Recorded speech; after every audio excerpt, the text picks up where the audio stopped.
All right, hello everyone. My name is Nicholas Barone. I will be presenting today with John Laird and Max on the Intermediate Axis Theorem.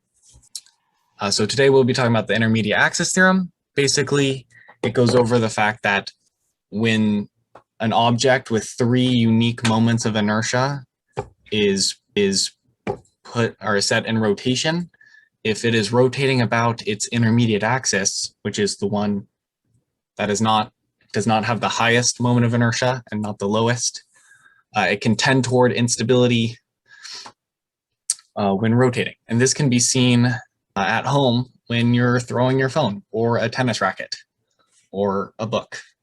Would not recommend you doing those, but that is an example. So a little bit of background on the intermediate axis theorem. It is also known as the Tennis Racket Theorem or the Zenebekov effect. Zenebekov was a cosmonaut who studied the effect in space in 1985. The effect has actually been known for approximately 150 years. One interesting thing about the effect is that it can be studied both in space and in Earth's atmosphere, regardless of gravity and air resistance.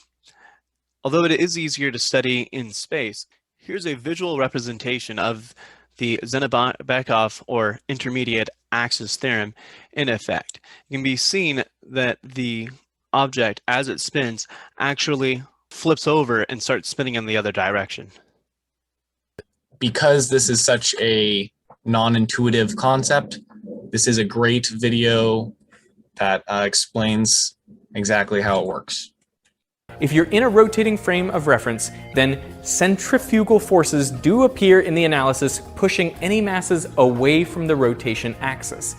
And those forces are proportional to their distance from the axis, in this case, the y-axis. So here, there is no centrifugal force on the small masses because they're located right on the y-axis. So the only centrifugal force acts on the big masses outwards, and that's balanced by the centripetal forces pushing inwards. Now this is all fine and good, but what if the disk is bumped so that it's no longer rotating perfectly about the y-axis? Well, now the small masses will experience some centrifugal force proportional to their distance from the y-axis. Tension forces within the disk ensure that the small masses remain orthogonal to the big masses, and since the big masses are still spinning in roughly the same positions as they were before with lots of inertia, they constrain the small masses to lie more or less in the yz plane. The little centrifugal forces on the small masses start accelerating them. And those forces get bigger as the masses move further and further from the y-axis. And they keep accelerating until they flip onto opposite sides. Now for the first half of this flip, the centrifugal forces are accelerating the small masses. But in the second half, the centrifugal forces slow the masses down, reversing all the previous acceleration, so that they basically come to rest when they reach the opposite side. The pattern then repeats indefinitely with the disk flipping back and forth at regular intervals. And there you have it, an intuitive explanation for the intermediate axis theorem, or tennis racket theorem, or Zenebekov effect, or whatever you want to call it. So we can see the effects of this theorem if we actually implement a rotation about an intermediate axis using the Euler equations in MATLAB. So here what we've done is we've used a rotation about the z-axis. So you can see that here, it's like near 10 radians per second. And then very small perturbations, as Veritasium was discussing, in the x and y axes. And what we can see is as the system evolves, there is a critical point here where all of a sudden the centripetal forces pull the masses on the x and y axis such that they accelerate the system, flip it around, and then decelerate the system. And that curve there represents pretty much exactly what's being discussed in that video.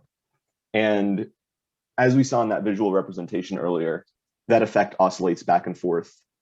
So you have pretty nearly, steady rotation in one direction, and then suddenly it flips and goes the other direction. And you can see that over here with the kinematics represented by the quaternion components. Also, interestingly, we can impose a control torque, and that torque is going to be proportional to the error from the steady state that we want. And so in this situation, we apply that torque at 50 seconds, And you can see that very quickly that oscillatory behavior, it's actually mid-flip when we apply the torque. And it just quickly stabilizes to that 10 radians per second and then 0 on the x and y.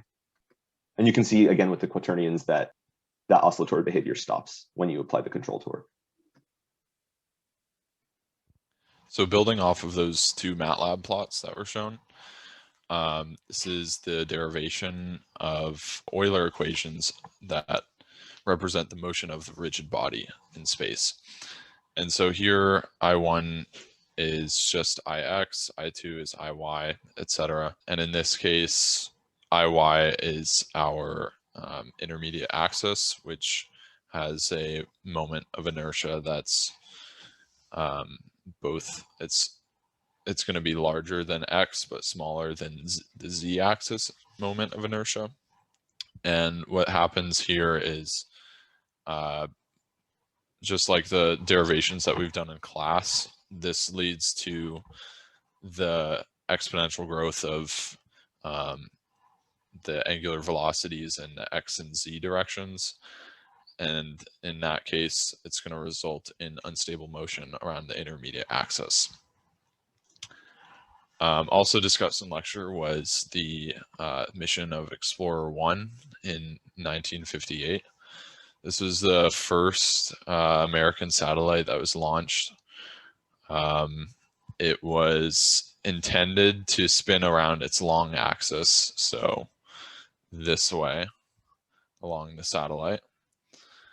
But it refused to do so, and instead started precessing due to energy dissipation from these flexible antennas that protrude from the side of the satellite.